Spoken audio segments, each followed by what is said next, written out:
आमदार शरददादा सोनवणे या विभागाचे खासदार डॉक्टर अमोल कोल्हे यांना पत्रव्यवहार केला असं लोक म्हणत आहेत. पत्र दिले का? एक मिनिट 2024 आम्ही या विभागाचे खासदार अमोल कोल्हे साहेबांना या प्रकल्पासंदर्भात पत्रव्यवहार केलेला आहे. कॉपी आहे का तुमच्याकडे? आमच्याकडे त्याची पोच आता जवळ तिथं मला दाखवायचं ग्रामपंचायतमध्ये आहे त्याची पोच त्यांना पत्रव्यवहार केलेले आणि दाखवा इकडे हे अशा पद्धतीने त्यांना आम्ही निवेदन दिलेलं आहे बघा. म्हणजे ग्रामपंचायतचं लेटर पॅड आहे. अच्छा अच्छा. हे अशा पद्धतीने आम्ही त्यांना पत्रव्यवहार केलं. मग हे विभागाचे खासदार ज्यावेळेस कॅबिनेटमध्ये एखादा प्रकल्प महाराष्ट्र राज्यात होतोय मग त्यावेळेस आम्ही जे निवेदन दिलं तर या खासदार साहेबांनी का तिथं कॅबिनेटमध्ये विषय नाही मांडला का त्या ग्रामस्थांचा या प्रकल्पासाठी विरोधाचं पत्र माझ्याकडे प्राप्त आहे. मुळात खासदार साहेबांनी या विषयावरती बोललं पाहिजे. केंद्रातला प्रकल्प येतोय मग तुम्ही जर या विभागातून मताधिक्य देऊन निवडून येता आमच्या मतांच्या जीवावर. आम्ही राजकारण बोलत नाही साहेब या ठिकाणी तुमच्यासमोर राजकारणाचा विषय नाही पण आज आमच्या जीव बेतलंय म्हणून त्या खासदार साहेबांना प्रश्न आहे आमचा. आज आमची तिथल्या अख्खं जवळजवळ 25-30 लोक 33 शेतकरी उद्ध्वस्त होते. मग 38 काय असतील ते. मग खासदार साहेब तुम्ही झोपलेत का? तुम्हाला पत्र्यावर असताना तुम्ही का विषय मांडला? तुम्ही कॅबिनेटमध्ये विषय झाला. कोल्हे साहेबांना विचारले का कधी कॉल करून? त्यांनी मांडलाय नाही मांडलाय? टीम आहे आम्ही जे शिष्टमंडळी पोरं नेमली होती ते त्या साहेबांच्या संदर्भात कोल्हे साहेबांना 2-3 वेळा भेटले त्या विषयावरती. साहेब काय म्हणाले कोल्हे साहेब? काय म्हणाले कोल्हे साहेब? कोल्हे साहेबांची आम्ही भेट घेतली होती. त्याच्यानंतर त्यांनी असं सांगितले की आम्ही या गोष्टीचा पाठपुरावा करतो आणि लवकरात लवकर हा जो प्रोजेक्ट आहे तो कसा रद्द होईल या गोष्टीसाठी आम्ही आहोत. त्यांचा पाठपुरावा सुरू आहे. हो पाठपुरावा सुरू असं ते बोललेत पण आता शेवटी आपल्याला ते सांगते. या तालुक्याचे आमदार शरददादांना निवेदन दिलं. साहेब ऐका एक मिनटं. जर कोल्हे साहेब यांना आमच्या मुलांना सांगायचं असेल आमचा पाठपुरावा चालू आहे मग तुमचा जर पाठपुरावा चालू असताना मग इथं प्रकल्पाची सुनावणी आली कशी? तुम्ही जर पाठपुरावा म्हणता केले तर कुठलं पत्र दाखवा तुम्ही. केंद्राला काय सांगितलं तुम्ही का माझ्या मतदारसंघामध्ये असलेल्या आडोशी गावामध्ये हा प्रकल्प होतोय. मी तिथं तुम्ही संसदेमध्ये काय विषय मांडला ते दाखवा. त्यांनी दाखवा बोलले असेल ना ते काय असं त्यांच्याजवळ त्यांनी दाखवा. शरददादांना निवेदन दिलं? शरददादांना आम्ही या विषयाच्या संदर्भात अजूनपर्यंत निवेदन दिलेलं नाही. जे खरं आहे वाणीसाहेब आम्ही देणार पत्रावर करणारच आहेत त्यांना पत्रावर. या निमित्ताने शरददादा सोनवणे यांना परंतु ऐका वाणीसाहेब ऐका तुम्ही जर तुम्ही म्हणता तर शरददादांना निवेदन दिले का? आपल्या तालुक्यात एवढा मोठा प्रोजेक्ट होते म्हणजे ते लोकप्रतिनिधी आहेत.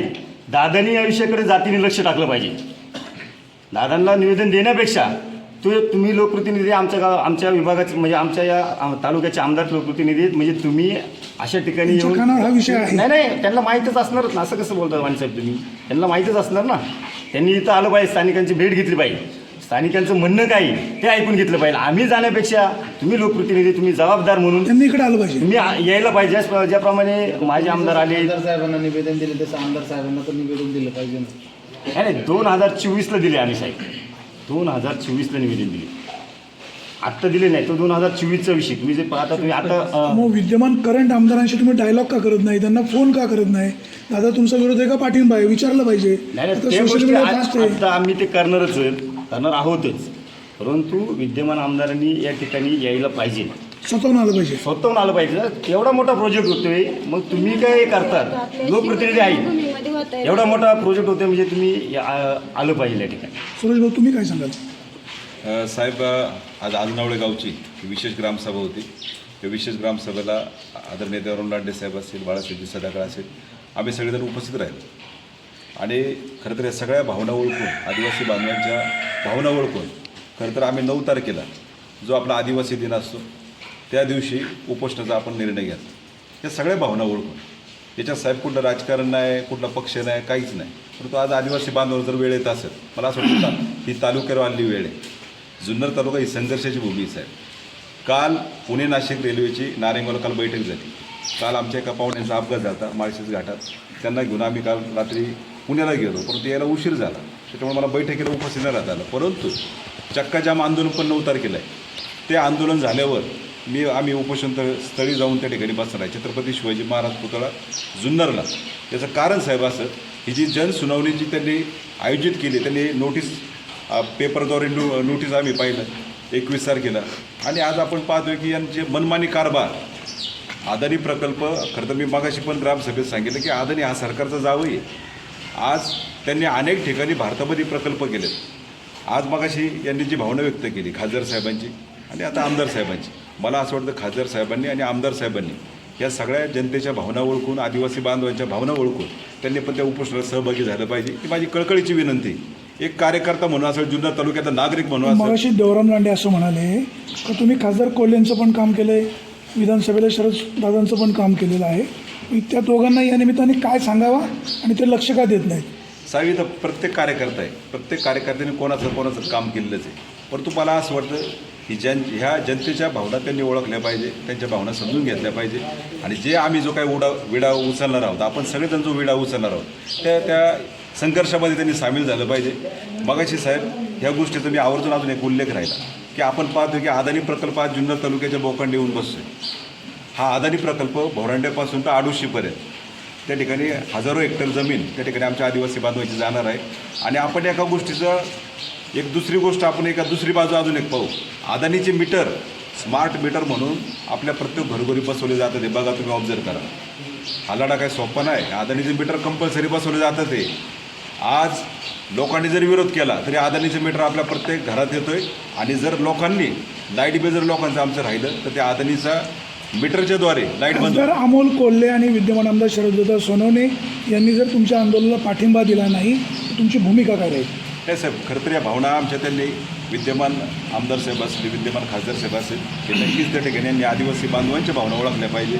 मी एक निमित्त ह्या ठिकाणी मी एक कार्यकर्ता आहे साहेब. सगळ्यात महत्त्वाची गोष्ट, आदिवासी बांधव आजपर्यंत त्यांनी आपल्यासाठी जो लढा उभा केला, आज मला सांगा खासदार साहेब असो किंवा आमदार साहेब असो किंवा कुणी अन्य नेता पुढारी असो, हे मत मागायला आदिवासी भागात येत नाही का?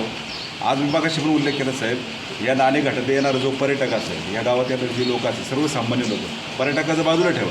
परंतु आज आमच्या एखाद्या महिलेवर डिलिव्हरीची वेळ आली ना, तिने कसं बसं जुन्नरला कसं जायचं हे तुम्हीच सांगा साहेब. अशी रस्त्याची परिस्थिती.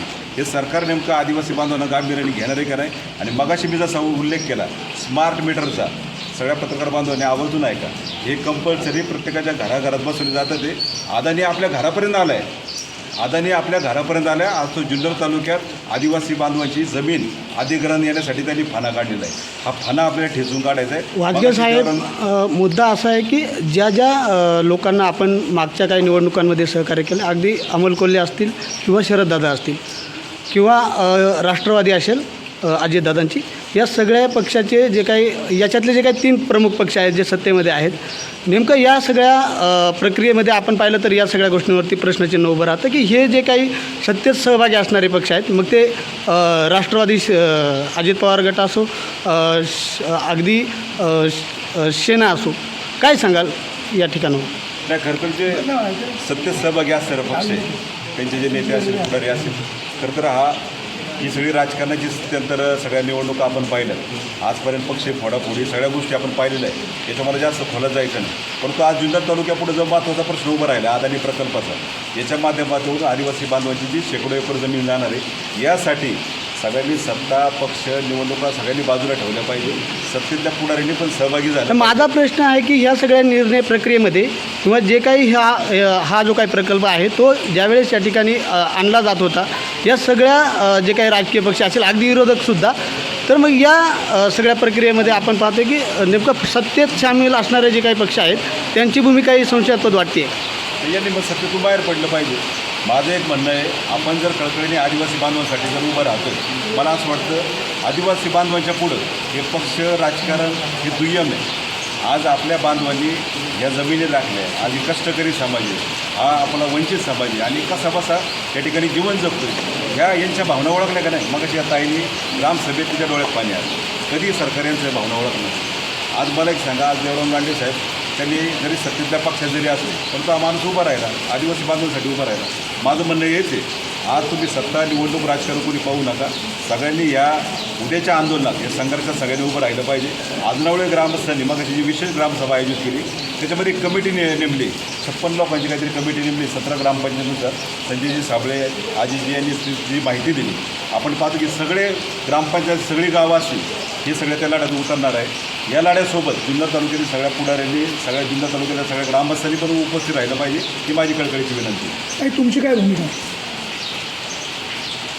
आमची अशी भूमिका सर्व नेत्यांनी पुढाऱ्यांनी सर्वांनी एकत्र येऊन सर्वांनी सर्वांनी एकत्र येऊन म्हणजे सगळ्यांचं एकमत होऊन सर्वांनी सहकार्य करावं ही आपली शिवजन्मभूमी शिवरायांची शिवजन्मभूमी सर्वांनी याचा एकमताने एकजुटीने पुढाकाराने हा निर्णय माघारी लावा. हा जो अदानी प्रोजेक्ट आपल्या जुन्नर तालुक्यामध्ये जो आलेले हा माघारी पाठवावा एवढी सध्या या भागातल्या काय काय व्यथा आहेत? आमच्या व्यथा अशा आहेत की आमच्या इकडे दळणवळणाची सुद्धा सुविधा नाही. आम्हाला 5-5 किलोमीटर चालत यावं लागतं घाटघरच्या स्टॉपपर्यंत. आमच्याकडे दळणवळणाची तर सुविधा नाही, रस्त्याची सुविधा नाही, कोणत्याच सुविधा नाही. आणि हे आत्तापर्यंत आमदार असतील साहेब, खासदार साहेब असतील यांनी आत्तापर्यंत आमच्याकडे लक्ष दिलं नाही या सरकारने. जिल्हा परिषद सदस्यांनी लक्ष दिलं का? त्यांनी पण नाही लक्ष दिलं. नाही दिलं. नाही. सुरेश भाऊ काय आहे? साहेब खरं तर या जनभावना सगळ्यांनी ओळखून घ्याव्या. मी मागाशी असा उल्लेख केला की अदानी प्रकल्पासाठी आज जनसुनावणी जी होणार आहे, मला असं वाटतं ही जनतेचं मत, ही जनभावना आहे. मग जनभावना जर अदानी प्रकल्पाला जर विरोध असेल मग जनसुनावणीची गरजच काय? साहेब तुम्ही जनसुनावणी आज पोलिसाचा त्या ठिकाणी बळाचा वापर करून, प्रशासकीय बळाचा वापर करून करणार जर असेल तर तो आम्हाला मान्य नाही. बरोबर ना लांडे साहेब? आज आम्ही आता विकासावर नाही बोलत, परंतु आमचं फक्त एकच विषय अदानी. आता बाई बोलली, तिच्या भावना बोलल्या, निश्चितपणे तिथं आमच्या आडोशीला लाईट नव्हती. आमचा उपसरपंच भीमाजी बालसिंग आम्ही त्याला रस्ते घेऊन गेलो. म्हणलं जर लाईटचे खांबे नाही आले तर हा माणूस फाशी घेईल. लगेच 50 खांबे आले, अख्ख्या आडोशीला लाईट गेली. सुरेश भाऊनी एका आदिवासी कुटुंबाच्या घरात लाईट लावली. मी काय म्हणतो, चांगले अभिनंदन आहे. आता आम्हाला विकासावर बोलायचं नाही. आता फक्त अदानी हटाव, नो कमेंट. चला.